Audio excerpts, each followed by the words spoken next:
So today we're going to make a rock, a faux rock with a concrete mix and broken brick. We're going to use a sand mix. I'm going to be using a lot of sand mix on a different project, so figured I would give this a shot.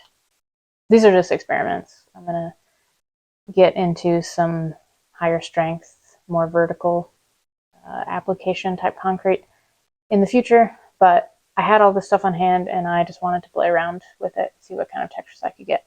So, and again, it's small. If you really want something bigger and structural, use a concrete that's rated for thinner applications, and some mesh helps. Metal mesh of some kind, or plastic, like a reinforced kind of fiber mesh would be good as well. I'm gonna go ahead and just build up on top of this, and then we'll give it some dry time and start carving away. And I'll do more experiments in the future about different types of concrete that you can stay tuned for. But at this point, I have a lot more experimenting to do. Okay, it's been just about an hour, so I'm going to go ahead and start carving on this. Tool-wise, I've got sort of a notch trowel, putty knives, and then a palette knife, which is mostly what I'll use, I think. Start with this.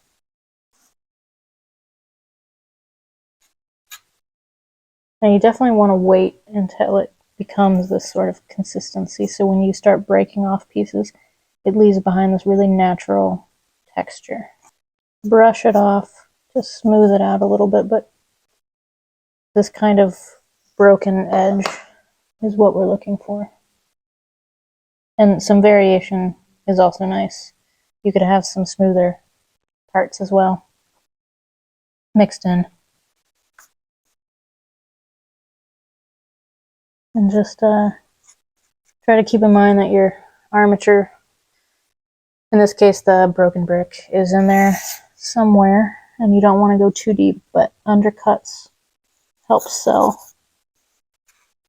a three-dimensional piece. On an actual rock, there's not going to be any flat part of it. Most of the time you're going to put a rock in the ground, of course, so there can be a flat side, but I just want to be able to sell it. I'm just doing this very intuitively and kind of following what naturally happened here as I applied the concrete, taking away as it feels right. And don't be afraid to take out big chunks if you feel like the shape of it is not really what you were wanting. Sometimes doing sort of undercuts, if you can manage that, look really nice and natural. If there's a crack, splintering this section of the rock off.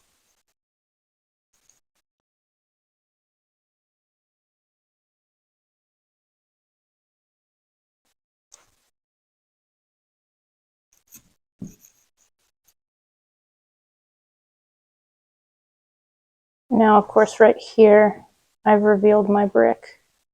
My little blob of concrete over here is still wet, so I'm just pulling from that.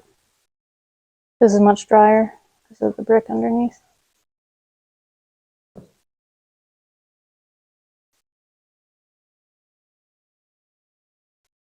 Bricks right in here, so I can't go any deeper there. And this part down here is quite a bit more wet than everything else. If I was replicating something, I'd be looking at references. I'm just messing around here, so this is all very intuitive. I was trying to give it a natural shape, and I don't really know what that is until I start getting into it. This part needs more dry time before really messing with it, but you can definitely shape it a little bit better than when you first put it on.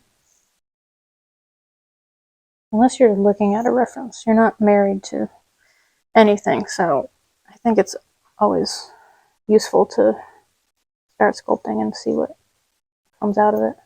If you're trying to make a rock that blends into surrounding rocks, then you probably want to be more specific about it. If what you're doing is entirely up to you, then mess around so you can get a feel for what the concrete does.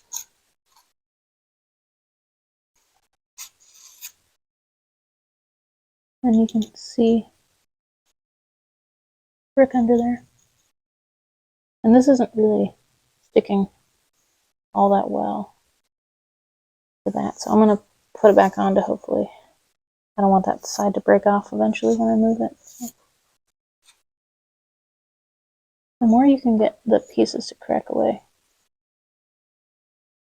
naturally like that, the more realistic it's going to look. I don't know why I didn't have my gloves on before. I just kind of forgot to put them on. But this stuff really dries out your hands.